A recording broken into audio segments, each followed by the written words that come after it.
Bien. Bonjour à tous. Merci de participer à une session sur les curares chez l'enfant à 8h30 un mercredi matin. Donc, les curares, ça poursuit ma carrière qui maintenant est très longue. Et je vous remercie de m'avoir invité pour faire une synthèse des bonnes pratiques de l'utilisation des curares chez l'enfant, les curares, les antagonistes et le monitorage. Je n'ai pas de conflit d'intérêt. Donc, quand on fait des curares, en fait, c'est notre travail d'anesthésiste. On connaît les hypnotiques, on connaît les morphiniques. Et donc, dès lors qu'on fait l'anesthésie générale, il faut connaître ce troisième médicament. Et quand on s'y intéresse en pédiatrie, c'est là qu'on se rend compte, sur cette photo, sur cette diapo, de la complexité. Il y a plusieurs curares, les stéroïdes, les curares au nom impossible, les benzylose-quinolines, j'y arrive jamais.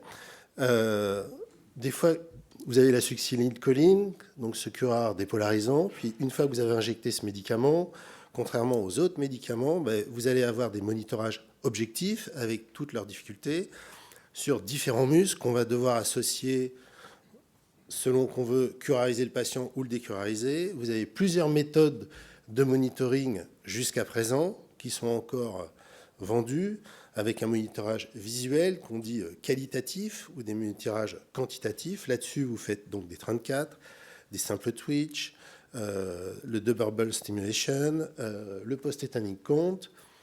Et tout ça vous amène en fin d'intervention à faire une décurarisation qui peut être spontanée, ou alors vous utilisez les vieux produits ou les plus nouveaux qui ont maintenant une vingtaine d'années. Et quand vous faites ça en pédiatrie, comme l'a expliqué Swell, le nouveau-né, ce n'est pas la même chose que l'enfant de 2 ans, qui est totalement différent de l'adolescent.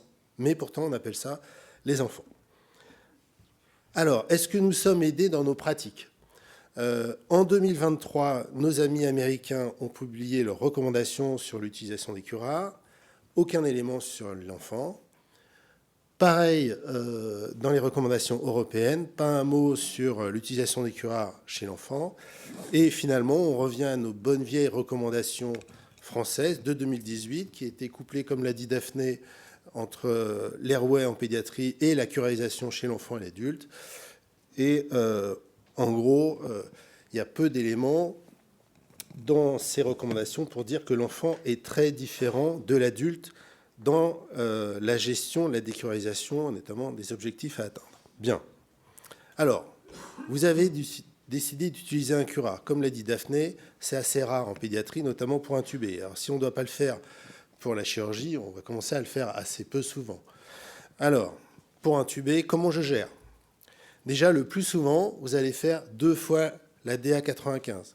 Pour rappel, ce que c'est que la DA95, c'est la dose qui vous permet d'obtenir 95% de diminution de la force musculaire chez 50% d'une population donnée. Et donc, on fait 2 fois cette dose-là, et toutes les études utilisent cette multiplication 2DA95 pour déterminer, par exemple, les conditions d'intubation pour un curar donné au bout de tant de temps. Et donc, cette définition est très importante. Après, vous verrez que dès lors que vous utilisez des halogénés, des équipes essayent de travailler de façon plus ou moins intelligente sur la potentialisation des halogénés, l'âge des enfants, pour utiliser moins, et on verra ce que ça peut procurer comme effet. Cette DA95, comme nous l'a dit Swell, elle varie en fonction de l'âge. Et enfin, et vous le verrez aussi, on peut être tenté de dépasser les 2 DA95 pour les curares non dépolarisants, mais ça raccourcit le délai d'intubation, mais vous risquez de le payer très cher après. Donc ça, c'est un des points qu'on va évoquer. Le deuxième point, c'est l'obstruction des voies aériennes supérieures. Les curares ne sont pas indiqués, évidemment, pour poser un masque laryngé. En revanche, pour traiter un laryngospasme qui peut survenir, dans mon expérience, de façon pas si rare que ça, lors de la pause ou lors du retrait, le curar, comme le propofol, fait partie des algorithmes. Enfin, pour la chirurgie, vous allez injecter, réinjecter en fonction des besoins, et je vous rappelle les définitions. Soit vous avez un bloc qui est intense, en gros, vous faites un post-tétanic count à l'adducteur du pouce et vous ne voyez rien. Donc vous savez que votre bloc est très profond, vous espérez que ça suffit pour le chirurgien, mais vous ne savez plus où est-ce que vous êtes en profondeur, en fait. Vous avez les blocs profonds où vous avez 1 à 3 réponses au tétanis count. Et puis à partir de là, on arrive à la réapparition des réponses au 34, 1, 2, 3, 4, puis un T4 sur T1. Et là, on est dans des blocs modérés. Je ne sais pas à quoi sert un bloc modéré pour un chirurgien. Bon, mais bon, il y a peut-être des chirurgies où ça peut fonctionner, notamment la chirurgie du strabisme, parce que les muscles extraoculaires sont très sensibles au curare. Et puis après, on rentre dans les blocs minimal ou la recovery full, enfin full recovery, où là, on est dans des TOF très élevés. Donc, ce qui est important, c'est de réfléchir à ce que vous faites. Alors, je prenais le point de pourquoi je ferais moins que 2 DA95 chez l'enfant.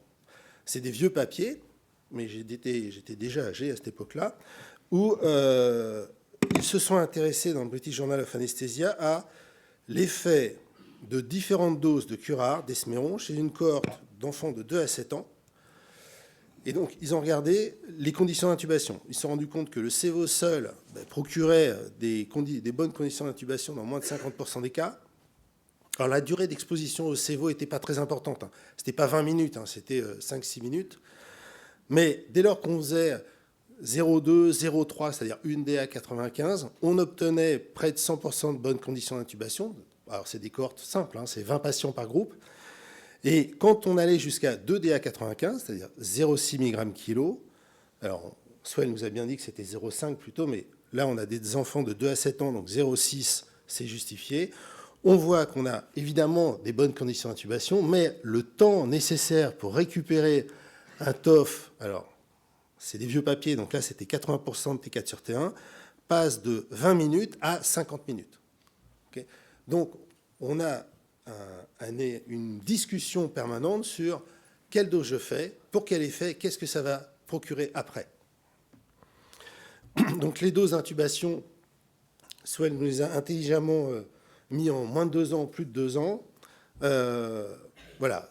Ce qu'il faut retenir, c'est que vous en faites moins d'atracurium et de rocuronium chez les moins de 1 an, et vous arrivez sur les doses adultes ou quasi-adultes chez les enfants un peu plus grands. Avec une particularité, c'est que la durée d'action des curares, notamment de l'atracurium, est plus courte que chez l'adulte dans la tranche des 3-7 ans. 3-10 ans, pardon. C'est des vieux papiers, mais ils sont toujours vrais. Alors, je vous parlais de l'effet de l'augmentation de la dose sur le délai de curarisation. Donc, nous avons un curare qui est le mivacurium. Je ne sais pas si certains d'entre vous l'utilisent encore, qui, si vous augmentez la dose, je ne sais pas ce que ça produit sur l'intubation, mais ça ne fait pas bouger la durée de curarisation. Et c'est ce que Swell nous a bien indiqué dans ces tableaux. En revanche, sur le rocuronium, si la comparaison, c'est Mivacron 0,20, je fais 0,3 mg/kg, j'ai à peu près la même durée de décurarisation. Donc là, c'est le temps spontané pour obtenir 90% au TOF. Et quand j'augmente, je suis à 0,6, je fais plus 22 minutes. Bon, mais quand je fais 1 mg/kg, donc mettons que je me mets dans une situation où je veux faire une séquence rapide chez l'enfant, et comme chez l'adulte, je me dis, tiens, je vais doubler la dose de rocuronium, et là, j'arrive dans des plus d'1 heure de curarisation. Cette méta-analyse, enfin, c'est presque une méta-analyse, elle est sur indépendamment de l'âge.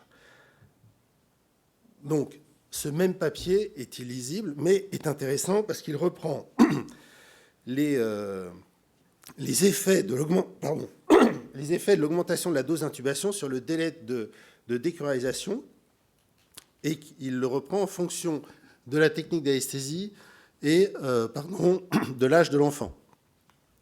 Donc vous avez les infants, c'est les moins de 1 an, et les toddlers, c'est les 1-2 ans. Et si on prend cela, si on fait un focus, on voit que quand j'augmente la dose de rocuronium, alors bon, entre 0,45 et 0,6, il n'y a pas une grande différence, mais dès qu'on est sur des doses de séquence rapide d'intubation chez le nouveau-né, et qu'on veut utiliser le rocuronium, voilà, on le paye. Et la durée, c'est pas rien, c'est plus 104 minutes en moyenne, ou plus 120 minutes. Voilà, donc il va avoir cette notion de je fais ce curare chez un tout petit, je fais des fortes doses, où est-ce que ça m'amène après? Ce d'autant que Là aussi, hein, c'est des vieux papiers quand j'étais... Oula, je passais ma thèse. Eh bien, voilà ce qui se passe si vous perfusez un curare, que vous le monitorez, et votre objectif, c'est de maintenir le même niveau de colorisation, et vous le faites sous halogéné. Donc là, c'est l'isoflurane, mais on aurait la même chose avec le sévoflurane. Vous voyez que vos besoins en curare s'effondrent. Au bout de 20 minutes, vous avez besoin de 2 fois moins. Et ceci se prolonge. Donc vous couplez isoflurane, des fortes doses et un curare non dépolarisant, plus un petit âge, vous faites une forte dose, et là, vous êtes parti pour longtemps. Il n'y avait pas de différence entre les âges. Alors, un point qui me paraît important, et je ne sais pas si nous sommes différents des Grands-Bretons ou des Américains. L'utilisation, il y a maintenant 15 ans, du monitorage de la colorisation chez nos amis anglais, c'était, en pédiatrie, c'était « je ne l'utilise jamais » dans 62%. Et donc, quand on fait jamais quelque chose, on le fait forcément mal. Et quand on leur posait la question, quel est le TOF que vous souhaitez obtenir pour extuber votre enfant, le plus de 90%, c'était 25%, quoi. Et en fait, les réponses allaient de 0 au TOF à 100%. Donc c'est un des problèmes, c'est si vous utilisez jamais une technique, les choses deviennent compliquées. On se projette 2021, on a quand même fait un pas, hein, et on interroge nos amis anesthésistes pédiatres américains, et on voit que l'utilisation d'un monitorage quantitatif, donc c'est ce qui permet d'avoir la valeur du T4 sur T1, par les anesthésistes pédiatres, c'est 15% et enfin, disons, 40% au total selon le moniteur qu'ils ont, quoi. Donc il y a quand même 60% des anesthésistes pédiatres américains qui utilisent un moniteur de curare ou ne l'utilisent pas, mais ils ne l'utilisent pas de façon adéquate. Ceci questionne sur comment ils utilisent les curares, après, de fait. Donc, ne sachant pas où vous vous situez, je vais me permettre de reprendre doucement les recommandations de 2018 sur l'utilisation des curares qui s'appliquent chez l'enfant et chez l'adulte. Quand vous utilisez la néostigmine, parce que je suis sûr que vous en utilisez encore, ne serait-ce que si vous faites de l'atracurium, vous devez attendre 4 réponses pour déclencher votre antagonisation couplée néostigmine-atropine. Ceci vous permet de réduire le délai de récupération qui va s'établir à 10-20 minutes. Avant, on antagonisait à 2 réponses, mais le délai, ce n'est pas tant les problèmes de recurarisation que les délais et la variabilité pour récupérer un TOF à plus de 90% étaient très élevés. On pouvait attendre 25 minutes, 30 minutes. Voilà. Avec le cisatracurium, c'était encore pire. Donc, ce qui explique cette recommandation avec la néostigmine. Pour le Sugamadex, Swell nous a donné les éléments, mais je les répète. Donc, si vous êtes dans la grande difficulté, mais Daphné nous a expliqué que c'était quasiment jamais de faire un curare, de se retrouver de façon inappropriée devant une intubation très compliquée, et en plus de ne pas pouvoir ventiler l'enfant. Donc là, on serait dans 8 ou 16 mg/kg. Sinon, après, eh bien, on est dans 2 situations différentes. Soit j'ai pas de réponse au TOF, et donc là, je regarde ce que me dit mon post-tétanic count, et je suis autorisé à décurariser quand j'ai dépassé les 1 ou 2 réponses au post-tétanic count. Et là, je vais au minimum sur 4 mg/kg de Sugamadex. Si je ne suis pas à ce niveau de décurarisation, c'est que j'ai conduit mon anesthésie n'importe comment, ou alors que le chirurgien s'est arrêté avant que ça soit prévu, et je dois attendre. Autre possibilité, mon enfant s'est décurarisé correctement, il a déjà 2 réponses au 34, et là, je peux antagoniser avec la dose de 2 mg/kg. Il est même proposé, quand vous avez 4 réponses, de réduire cette dose à 1 mg/kg. Bon. Après, est-ce qu'il y a un intérêt? Parce que c'est un ampoule, un patient. Voilà, Alors, à votre avis, est-ce qu'il manque quelque chose sur ces recommandations? Je vous laisse 5 secondes. En les relisant, je me suis rendu compte qu'il manquait un truc.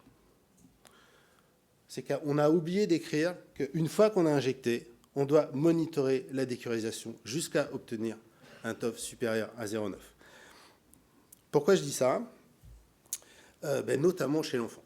C'est l'effet de la décurarisation chez l'enfant est très variable. Donc ça, c'est un exemple. Je fais 50 gamma-kilos de néostigmine quand un groupe d'enfants qui ont récupéré un TOF, là, T1 sur T0 à 10%, c'est 2 réponses au 34. Et vous voyez que il y a l'âge, et puis les mêmes groupes d'âge, vous allez avoir une récupération de votre TOF qui va aller de 2 minutes à 9 minutes. Ce qui est important sur cette diapositive, c'est de comprendre que la variabilité, elle est générale, quoi. Bon, alors, si on fait une courbe, ça va un peu plus vite. C'est la diapo d'après. Si on fait sur cette figure-là, on voit que finalement, on récupérerait un peu plus vite dans le groupe des moins de 1 an que chez les autres enfants. Mais ce qui est intéressant dans cette diapositive, c'est que finalement, on met quasiment autant de temps, en fait, pour atteindre un TOF à 70% que pour passer de 70% à 95%.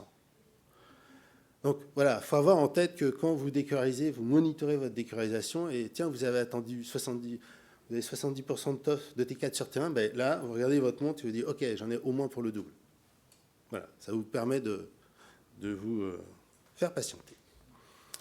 Alors, en 2005, la révolution qu'on attendait tous sur l'utilisation du Sugamadex. Donc cette figure, c'est le premier patient, la première publication de l'utilisation du Sugamadex chez l'adulte, où vous voyez sur la diapo du bas, j'ai une force musculaire normale, je fais mon curare, et puis j'antagonise, et là j'ai une récupération extrêmement rapide et quasi totale. Donc le monde est merveilleux dès lors que j'ai utilisé du rocuronium et que j'utilise le Sugamadex. Bon, comme nous l'avons appris, nous n'avons pas l'AMM chez le moins de 2 ans, mais évidemment, il n'existe pas en pédiatrie de médicaments qui n'ont pas l'AMM et qu'on n'a pas utilisé.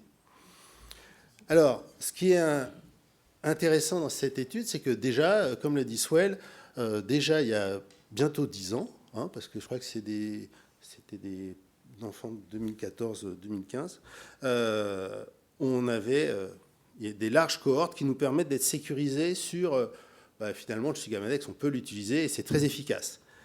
Mais je revenais à ce que je disais précédemment. Vous remarquerez que cette étude qui s'intéresse aux facteurs de risque de recurarisation s'établissait avec une population d'anesthésistes qui, dans plus de la moitié des cas, n'utilisait pas de monitorage de la curarisation. Donc, en gros, c'est je fais du rocuronium, je regarde vaguement ce qui se passe, et hop, je fais mon Sugamadex et je monitore rien. Donc, le principal facteur de risque, c'est d'avoir des recurarisations, c'est de faire n'importe quoi, en fait. Alors, de fait, il y a plusieurs case series, comme on dit, dans le British Journal of Anesthesia, ce qui me permet de citer mon ami Francis Weckmans, et puis d'autres dans dans Anesthesia Analgesia. Et le premier papier du British Journal Anesthesia permet de faire un éditorial sur ces mauvaises habitudes qu'on est en train de prendre. Parce qu'on a un antagoniste qui semble être super efficace et super rapide, on commence à ne plus s'intéresser aux doses de curare qu'on fait. Et cet élément me paraît déterminant. Et donc, je rappelle, et là j'ai volé la figure à Swell, comment vous devez travailler avec le rocuronium et le Sugamadex, 16 mg kg dans une situation qui n'arrive quasiment jamais en pédiatrie, mais dans le monitorage lors de la chirurgie, c'est 4 mg kg pour dès que vous avez un PTC à 2 réponses, et sinon, ça devient 2 mg kg quand vous avez la réapparition du T2. La question, alors vous avez ici les délais de récupération qui sont quand même extrêmement rapides, et puis le délai avant utilisation du rocuronium, il est classiquement recommandé d'attendre 24 heures, surtout si vous avez fait des fortes doses. Si vous êtes sur 1 ou 2 mg kg, vraisemblablement, 1 heure après ou 2 heures après, vous pouvez recurariser votre patient avec du rocuronium. Il faudra sans doute faire un peu plus de rocuronium. Et alors, si vous voulez le décurariser, là, je ne sais pas. Voilà, je ne sais pas ce qu'il y a à faire. Et je pense que dans cette situation, on a normalement dans nos pharmacies de la succinylcholine, de la tracurium, on doit pouvoir faire autrement. Alors, les recommandations chez le moins de 2 ans, vous faites une dose de curare adaptée, donc 0,5 mg/kg, vous monitorez le T4 sur T1, le Sugamadex, eh ben, vous respectez les recommandations d'utilisation. Et si d'aventure votre enfant était tout petit, que vous avez fait par exemple une double dose de rocuronium, vous avez fait une perfusion continue, vous avez injecté beaucoup, eh ben, vous le surveillez 1 heure en salle de réveil, ce qui n'est pas excessif, et puis vous intéressez éventuellement à sa récupération neuromusculaire. Alors, je me suis posé une question, c'est est-ce que le Sugamadex va prendre en anesthésie pédiatrique? Aux États-Unis, il a bien pris, mais vous voyez qu'à enfin, je crois que la survey, elle date de 3-4 ans. La majorité des anesthésistes pédiatres utilisaient plutôt la néostigmine. Et dans cette réflexion, il y avait le fait que, mince, l'ampoule quand même de Sugamadex, elle est chère. Et vous le savez, depuis 6 mois, le prix s'est effondré. Et donc, je me suis dit, lundi matin, je me suis dit, tiens, je vais appeler ma pharmacie, je vais demander s'il y a eu une modification de pratique liée à ce coût. Et puis, je lui ai demandé, tu peux appeler 2-3 copains à toi. Et ben voilà ce qui s'est passé. Hein. On avait 74 € l'ampoule de Sugamadex qui est passée à 2,95 €. Dans un hôpital où on prend en charge que des adultes, ça a produit plus 56% de Sugamadex, plus 43% de rocuronium, et la tracurium s'est effondrée. Voilà. Donc c'est des études 6 mois avant, 6 mois après. Dans les 2 hôpitaux qui suivent, c'est des hôpitaux où on prend en charge les enfants, mais la dynamique est moins importante, mais existe pareil. Donc bon, je suis en train de poursuivre. Hein. J'ai eu l'idée lundi. Je pense qu'à la fin du mois, j'aurai beaucoup de pharmacies, mais je suis impressionné par la façon dont nous raisonnons vis-à-vis des prix, du coût, de l'anesthésie et de nos pratiques. Je continue sur les curares pour vous donner cette étude qui a été un énorme boom pour ceux qui s'intéressent aux curares. En 2019, c'est un papier chez les adultes qui nous disait tout l'inverse de ce qu'on avait appris jusqu'à présent. Donc c'était 210 pays, on était quasiment, je ne sais plus, 25 000 patients. Et ils avaient regardé les complications pulmonaires post-opératoires. Cura, enfin c'était une étude de cohorte, donc ils avaient finalement peu de patients qui n'avaient pas eu de cura et beaucoup de patients qui avaient eu des curas. Et ce qui sortait, c'est qu'évidemment, les infections pulmonaires post-opératoires étaient de l'ordre de 7%. Elles étaient augmentées si on utilisait un curare. Donc on se dit, ouais, c'est normal, c'est la curisation résiduelle, c'est les papiers qu'on a appris, qu'on connaît, qui ont déjà été faits. Donc on est dans nos bases. Mais ils nous disent, si vous avez fait du monitoring, ça diminue un peu, mais c'est quand même plus risqué que si vous n'avez pas fait de curare. Et quel que soit l'agent que vous avez utilisé pour antagoniser, c'est-à-dire Sugamadex ou pas Sugamadex, vous avez quand même plus de complications que si vous n'avez pas fait de curare. Donc là, on trempe tous sur nos bases, on dit, et la publication finit par vous devez réfléchir avant de faire un curare, quoi. Donc là, tout le monde tremble, et on se dit, waouh, tout ce qu'on a appris depuis 40 ans, on est en train de le plier. Et heureusement, les auteurs ont réfléchi sur leurs données, et ça m'amène à la séquence d'après, sur comment ils ont analysé leurs résultats, qui sont bons, mais simplement, il faut se poser la question de pourquoi ils ont ce résultat. Et en fait, ils se sont rendus compte qu'il y avait alors déjà, il y avait 13% de données manquantes. Donc déjà, ils avaient un peu de mal à...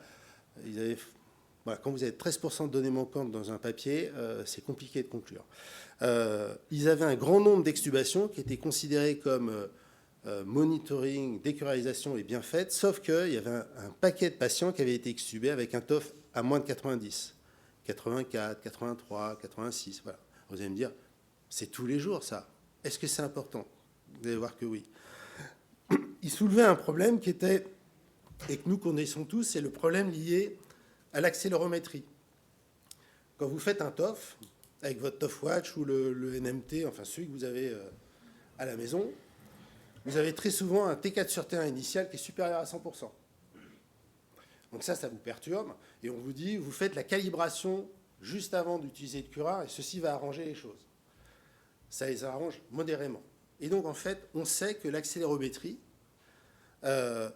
produit une surestimation de la curarisation. En tout cas, il y a une marge d'erreur qui est incontestable.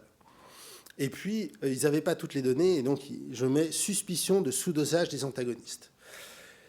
Ils ont repris leurs data, et ils se sont rendus compte qu'en fait, il y avait un vrai cut-off. C'est-à-dire, à moins de 90%, le risque d'atteinte respiratoire, il était de l'ordre de, 10% et demi. Et puis, quand on dépasse les 90% et qu'on va sur le 95%, on descend de 2%. Vous allez me dire, mais 2%, c'est rien. Non, 2%, ça fait la significativité de l'étude, quoi. Et donc, les recommandations, maintenant, se sont déplacées. Il faut aller jusqu'à 95% de TOF. Pas 90, 95. Et il faut le monitorer. Et là, on arrive dans un truc, je suis censé faire une synthèse et je vais vous amener des problèmes. C'est que là, je vous dis, tiens, l'accélérométrie, c'est peut-être pas aussi fiable que ça. Et donc, j'ai trouvé que la diapo était belle, c'est pour ça que je vous la présente, où ils se sont amusés à comparer le fléchisseur du gros orteil et l'adducteur du pouce. On a bien corrélé dans la littérature le lien entre la protection des voies aériennes supérieures et l'adducteur du pouce. On essaye de positionner le fléchisseur du gros orteil que vous avez en stimulant ici, en tibial postérieur, et en mesurant ici la flexion du fléchisseur du gros orteil. Et ils se sont rendus compte que finalement, ce muscle du fléchisseur du gros orteil était différent de l'adducteur du pouce. Il se curarisait plus lentement et il se décurarisait plus lentement. Alors les auteurs proposent de modifier, de dire finalement c'est le meilleur muscle à superviser, mais bon, peu importe leur conclusion, elle n'est pas intéressante. Moi, ce qui m'intéresse plus, c'est est-ce que l'un d'entre vous a déjà travaillé avec ces électrodes-là ? Je vous annonce que vous allez possiblement bientôt travailler avec ces électrodes-là. Ce sont des électrodes d'électromyogramme. Donc, on ne mesure plus une accélérométrie. Vous savez qu'en fait, ce qu'on veut mesurer, c'est la force. Et pourquoi on mesure l'accélération? C'est parce qu'on sait le faire et qu'on sait que la somme des forces est égale à la masse fois l'accélération. C'est le programme de seconde. Il y a longtemps, je ne sais pas à quel moment on l'apprend maintenant. Et donc, c'était une mesure indirecte de la force. Donc là, on mesure non plus la force, mais l'électromyographie avec ces électrodes qui sont des électrodes qu'on installe sur le tétragraphe. Alors, est-ce que c'est le moniteur de l'avenir? Vous avez ici représenté un éditorial qui nous dit que l'électromyographie a de nombreux avantages sur l'accéléromyographie et peut représenter le futur du monitoring de la curarisation. Accessoirement, le vrai intérêt, je reviens en arrière, c'est que vous pouvez le mettre sous les champs, vous n'êtes pas obligé de le regarder. Si vous avez un drap qui vient dessus et qui vient impacter votre adducteur du pouce ou pas, ça ne change rien, le signal sera le même. Donc, mine de rien, c'est pas mal. Rien que pour ça. Et donc, ils ont regardé chez des patients non curarisés. Je fais plein de mesures pendant la chirurgie et je regarde les variations. Et donc, ils ont fait 3 accélérographes. Je suis sûr que vous l'avez, un de ceux-là, vous l'avez chez vous. Le TOF-scan, non, celui-là, le STEAMPOD, je pense que vous ne l'avez pas, et les Philips peut-être. Et vous voyez quand même qu'un patient non curarisé, il a des variations de son T4 sur T1 qui vont... voilà, c'est pas nul. Et vous voyez que très souvent, on a 120% en fait. Et avec les techniques d'électromyographe, on en a beaucoup moins, quoi. Et si on doit comparer, donc ça c'est un patient, je fais de l'accélérométrie avec mon bon vieux TOF-Watch. Et je le compare au tétragraphe, je vois quoi? Ici, je vois que sur la baseline, on a cette notion qu'on a 120% au T4 sur T1. OK, je fais mon curare, tout ça s'effondre. J'ai un commencement de récupération du bloc neuromusculaire. Et là, je vois qu'en fait, il y a un décalage qui se fait. Et si on va sur la fin de la curarisation, on voit des variations importante de mon T4 sur T1, on connaît tout ça, et on voit surtout que si je mesure si mon monitorage se base sur l'électromyographie, j'ai une récupération retardée. Voilà. Donc je pense qu'on va les voir. Je pense qu'il n'y en a pas encore de distribués en France. Si? Mais pardon, mais j'aime parler. Donc, les bonnes pratiques. 2D à 95 pour intuber quand vous faites de l'intraveineux. Vous devez diminuer ces doses de 20% chez le moins de 1 an. Et si vous choisissez par erreur, par faute de dilution ou par intérêt de faire une curisation plus importante, eh ben, vous aurez une curisation prolongée. Le monitorage, vous l'avez vu. La décurisation pharmacologique, indication très large, évidemment.